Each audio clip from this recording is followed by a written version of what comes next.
CM KCR గాంధేయవాదంతో Telangana సాధించి అంబేద్కర్ జ్యోతిబా పూలే ఆలోచన విధానంలో రాష్ట్రాన్ని అభివృద్ధి చేస్తున్నారని ప్రభుత్వ విప్ దాస్యం వినయ్ భాస్కర్ తెలిపారు.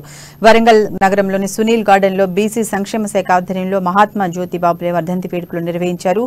జిల్లా collector Sikta Patnaik, MLC Basavaraju, municipal chairman Sundarraju పాల్గొని నివాళులర్పించారు. పూలే ఆశయాలకు అనుగుణంగా ముఖ్యమంత్రి కేసీఆర్ పనిచేస్తున్నారని దాస్యం వినయ్ భాస్కర్ పేర్కొన్నారు.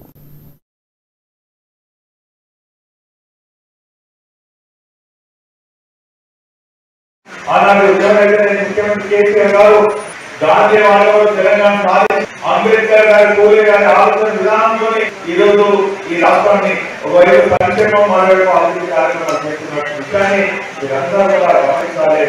ఈ ప్రభుత్వాన్ని ఆశీర్వదించాలి, సహకరించాలని చెప్పిస్తారు.